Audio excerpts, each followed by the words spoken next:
Čuo sam korak iza sebe. Okrenuo sam se. Nikog nema. Samo eho, mrak i kutija koju nisam smeo da nosim. Ali, da vam ispričam kako sam do tog tunela uopšte dospeo.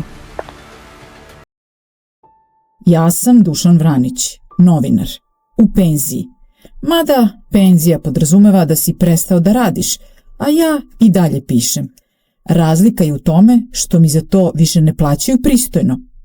Pišem o parkiranju, o pekarama. Prošle nedelje o pacavu viđenom kod Trga Republike, koga je neko imenovao Rada. 36 godina sam pisao o stvarima koje su menjale države. Potom sam pisao o stvarima koje su menjale ulice. Sada pišem o stvarima koje ne menjaju ništa. Urednik kaže da je to zrelost. Ja mislim da je to penzija sa drugim imenom. A onda je stiglo pismo. Bez poštanske marke. Bez imena pošiljaoca. Samo karta nacrtana rukom. Tačna do detalja. I rečenica. Dođi sam, noćas, u ponoć, ispod stepenica kod Gornjeg grada. Normalan čovek bi pozvao policiju. Ili barem popio kafu pre nego što nešto uradi. Ja sam obukao mantil i krenuo. To vam govori sve o mojim životnim odlukama.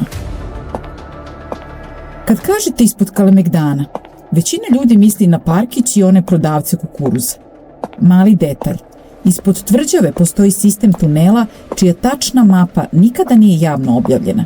Rimljani, Vizantinci, Srbi, Austrijanci, Turci, Nemci, svako je kopao svoje. Neki tuneli ne znaju jedan za drugog. Prva dokumentovana mapa tunela potiče iz 1717. godine iz doba austrijske okupacije. Austrijanci su ih koristili za skladištenje municije, Turci pre njih za prolaz trupa u slučaju opsade, a Rimljani pre svih. Niko tačno ne zna zašto. Neki istoričari kažu da je ispod Singidunuma postojao čitav podzemni sistem čiji krajevi nikad nisu pronađeni. Ono što znamo, u Drugom svetskom ratu 1941. godine Nemci su zatvorili jedan segment tunela i nikada nisu javno objasnili zašto. Službena dokumentacija kaže bezbednosni razlozi.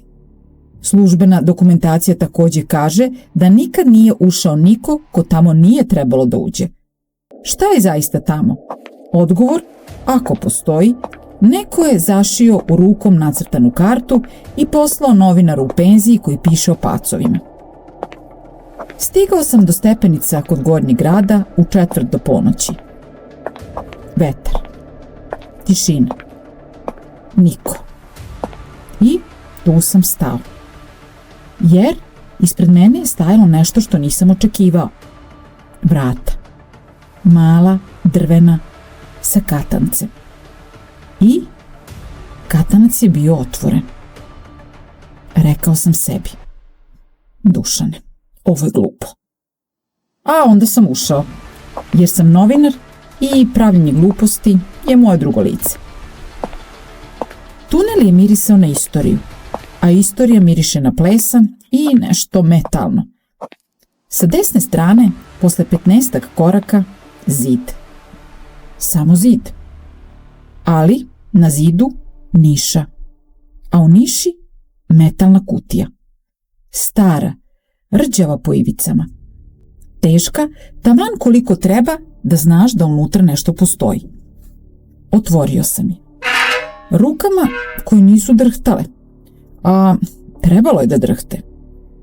Unutra 3 lista papira ispisanih sitnim rukopisom, ključ sa oznakom koju nisam prepoznao i fotografija. Fotografija je iz 1941. godine. Prikazuje 2 ljudi ispred Narodne biblioteke. Dan pre nego što je zapaljena. Žena i muškarac. Ozbiljna lica. Kao da znaju šta dolazi. Napoleđeni hemijskom olovkom. Oni znaju gde je. Nisam znao ko su oni. Nisam znao šta su skrili. Znao sam samo da neko danas želi da ja to nađem. Pitanje je samo zašto baš ja? I zašto sada? Tada Tada sam čuo korake. Iza mene. Jasne, namerne. Okrenuo sam se, nema nikog. Samo eho i mrak i moj sopstveni dah. Shvatio sam da nisam sam u tunelu i da ako god je to pismo poslao, čeka da vidi šta ću uraditi sa onim što sam našao. Izašao sam, brzo, sa kutijom ispod mantila. Novinarski refleks, prvo uzmi, pa pitaj kasnije. Do podneva sam znao sledeće. Žena sa fotografije zvala se Jelena Popović, arhivska bibliotekarka Narodne biblioteke. Ubijena je 1942. godine. Muškarac nikad identifikovan u javnim dokumentima. A ključ? Ključ odgovara bravi koje danas postoji u Narodnom muzeju.